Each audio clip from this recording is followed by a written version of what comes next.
সেই বাংলাদেশ গড়তে হলে এই পরিবারতন্ত্রকে ভাঙতে হবে।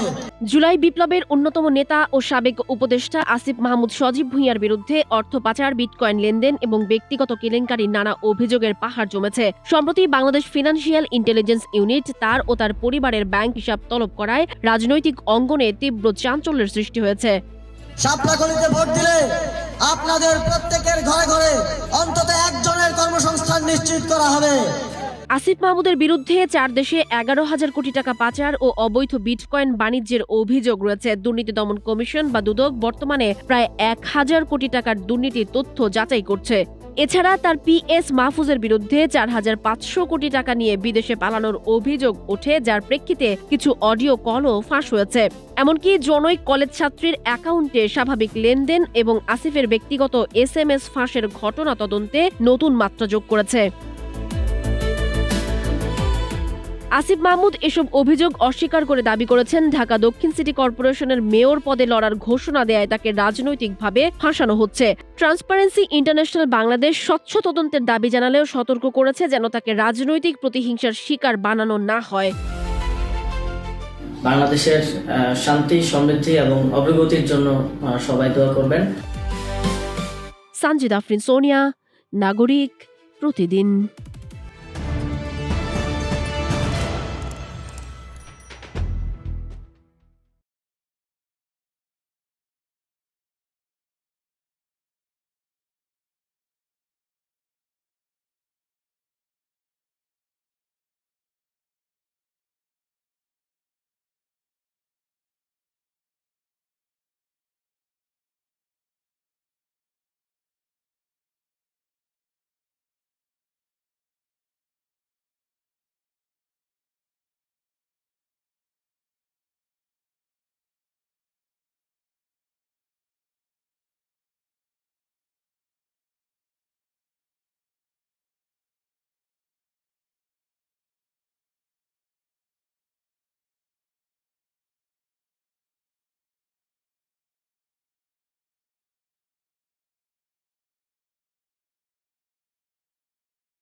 সেনাপ্রধানের দিক থেকে মূল ভেটোটা ছিল যে ডক্টর মোহাম্মদ ইউনুস কেন, why not any other person. Doctor Mohammad ইউনুসের নামে মামলা আছে, তিনি একজন কনভিক্টেড পার্সন।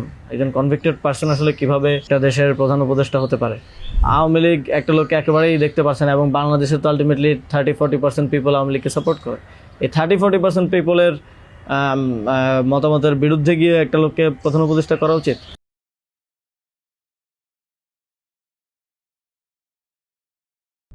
আমাদের এই দীর্ঘমেয়াদী পরিকল্পনাটা করতে হতো যে যে যখন থেকে আমরা ফার্ম ছিলাম যে শেখ হাসিনাকে চলে যেতে হবে, তারপরে কি হবে। আমরা তো আর শেখ হাসিনা চলে যাওয়ার পরে দেশটাকে ছেড়ে দিতে পারি না। তো এই জায়গা থেকে আমরা দেখা যায় যে এই চিন্তাটা আস্তে আস্তে আসতে থাকে। কিন্তু ওই সময়টাতে আসলে এটা বিশ্বাস করাও কঠিন ছিল যে 5 তারিখের মধ্যেই হয়তো হয়ে যাবে। আমাদের তো এমনকি সশস্ত্র বা অভ্যুত্থানের প্রস্তুতিও ছিল। 5 তারিখ যদি আমরা সফল না হতাম, হয়তো আমরা অস্ত্র তুলে নেওয়ার ঘোষণা দিতাম। এবং নাহিদ ভাই ভিডিও বার তো রেডি রেখেছিল, আমিও কি ঘোষণা দিব সেটাও রেডি ছিল।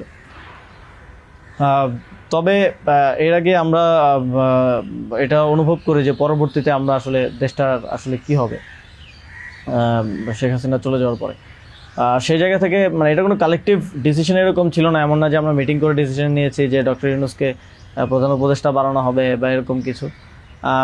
তখন আমার মূলত যোগাযোগ হয় ইয়ের সাথে, যে যোগাযোগ হচ্ছিল আমেরিকান এম্বাসির কয়েকজনের সাথে। এর পাশাপাশি হচ্ছে সাবেক ছাত্রদলের এক বড় ভাই আছেন শামীম ভাই, উনি মিরপুরে অর্গানাইজার হিসেবে খুব ভালো ভূমিকা পালন করছিলেন। তো ওনার সাথে আমার যোগাযোগ হচ্ছিল। উনি মূলত ওনার যোগাযোগটা ছিল মূলত মুশফিকুল ফজল আনসারি ওনাদের সাথে আর কি। তো ওনার মাধ্যমে আমার ডক্টর আলী রিয়াজ, তারপর হচ্ছে বদির আলম মজুমদার স্যারদের সাথে যোগাযোগ হয়। ওনাদের সাথে আমি কথা বলি। 1 তারিখ যখন আমরা আমাদেরকে ডিবি থেকে ছেড়ে দেওয়া হয়, সেদিন প্রাথমিক কথা হয়, কিন্তু 2 তারিখ মূলত আসল কথাবার্তা শুরু হয়। ওনাদের সাথে কথা বলে এবং ওনাদেরকে তখন আমি জিজ্ঞেস করছিলাম যে ডক্টর মোহাম্মদ ইউনূস কি আসবেন কিনা যদি আমরা আহ্বান করি। তো সবার একটা কমন কথা ছিল উনি আসবেন না, কারণ ওনাকে এর আগেও তো অনেকবার চেষ্টা হয়েছে আহ্বান করার। ওই 24 নির্বাচনের আগেও একটা আলোচনা ছিল এবং এর আগেও 19 সালের দিকে একটা আলোচনা ছিল। এর আগেও যখন তত্ত্বাবধায়ক সরকার ছিল তখনও ওনাকে আনার চেষ্টা করা হয়েছিল, বাট উনি সবসময় পলিটিক্যালি থেকে রিফিউজ করেছেন, দূরে থাকতে চেয়েছেন। তো আলী স্যার আমাকে বললেন, বদির আলম মজুমদার স্যার বললেন যে